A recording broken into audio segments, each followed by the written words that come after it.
जो आज मेरी बेटी के साथ हुआ, मेरे साथ जो हुआ, वो किसी दूसरे के साथ ना हो।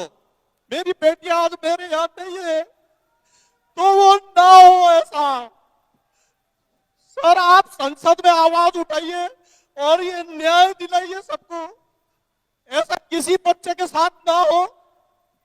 मैं बस यही आपसे विनती करता हूं सर। मेरी बेटी मुझे बहुत प्यारी थी, मैं नहीं रह पा रहा हूं उसके बिना, बहुत मुश्किल से जी रहा हूं और मैं बड़े मुश्किल से आया हूं, उसी के लिए मैं यहाँ आया हूं कि कम से कम सर आवाज तो उठा सकते हैं सदन में। आज इतने दिन हो गए, लेकिन ये मैं वही देख रहा था कि मेरी बेटी के साथ साथ और भी बच्चे हैं जिन्होंने अपनी जान दी है, उनके लिए एक मैसेज तक नहीं है कि श्रद्धांजलि नहीं है उनको, एक कुछ मैसेज नहीं है।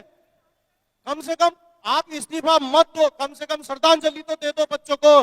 जो मेरी बेटी रिया कुमारी, जिन्होंने 3 मई को पेपर देकर आई और खुश थी, पेपर अच्छा हुआ, बहुत खुश थी, रिलैक्स किया, उसके बाद सो गई खाना खाकर। हमने अगले दिन पूछा उससे, पेपर कैसा हुआ बेटा? उसने बोला कि पापा अच्छा हुआ। और मैंने बोला चलो कोई बात नहीं, ठीक है। बहुत खुश थी। फिर 2-4 दिन के बाद जब ये मैसेज आया कि पेपर लीक हो गया है, तो मैं घर आया तो मुझे मेरी बेटी ने मोबाइल दिखाया और बोला कि पापा पेपर लीक हो गया। मैंने बोला अरे नहीं, पेपर लीक नहीं हुआ होगा, ऐसे ही वो होगा, खबर झूठी होगी। उसने बोला नहीं नहीं पापा पेपर लीक हो गया, ये हम लोगों के साथ धोखा होता है, हर हमेशा ऐसे लीक हो जाता है और हम लोग मेहनत करते हैं लेकिन नतीजा हम लोगों के फेवर में नहीं आता कभी भी। तो वो परेशान हो गई। फिर बोला कि दोबारा पेपर होगा, दोबारा पेपर के उसमें वो थोड़ा चिड़चिड़ी हो गई। एनटीए जो ये पेपर कराती है, एनटीए ने एनटीए के ऊपर वो बहुत नाराज हुई। उसने बोला कि पापा हम जाते हैं पेपर देने तो हमारे लिए इतनी पाबंदियां हैं कि हम एक कान में टॉप्स, हाथ में धागा, चप्पल में, ये सब नहीं लगाना है, चप्पल में जाना है। लेकिन ये लोग लीक कर देते हैं ऊपर से पेपर, ऐसा क्यों होता है? मैंने बोला बेटा ये तो सिस्टम खराब है, इस सिस्टम को हम नहीं बदल सकते, तू परेशान मत हो, अपना टेंशन मत ले। लेकिन वो उसका वो जो थी वो 10 घंटे पढ़ती थी, शाम को 6 बजे वो अपना खाना खा लेती थी। खाना खाकर वो ज्यादा कुछ ना खा के खाली फ्रूट्स जूस पीती थी, बोलती थी पापा नींद आता है इसलिए मैं नहीं खाती।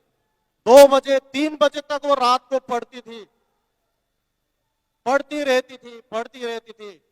लेकिन जब ये लीक हुआ पेपर, वो हुआ, वो बहुत नाराज हुई, बहुत शायद ज्यादा टेंशन ले लिया या क्या है। वो बोल रही थी जो मैं 1 साल से हम लोग तैयारी करके हम एग्जाम देते हैं, तो वो इतनी जल्दी दोबारा अब कैसे होगा?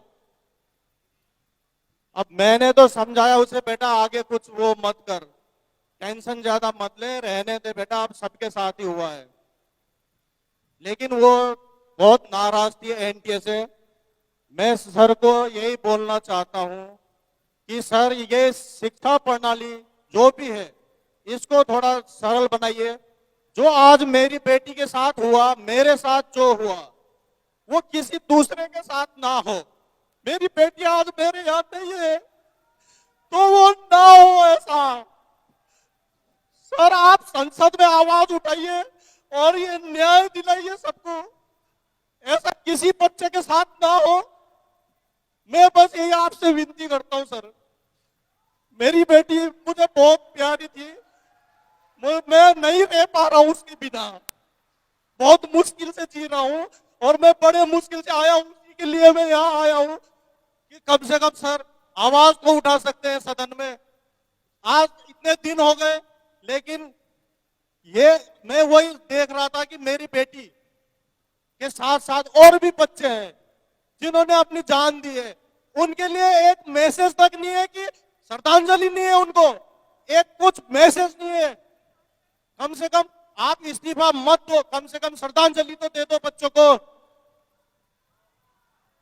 मैं बस सर ज्यादा तो कुछ कह नहीं पाऊंगा, मैं आपसे थोड़ी उम्मीद है, वो उम्मीद को जगाए रखिए, यही मेरी आपसे विनती है सर।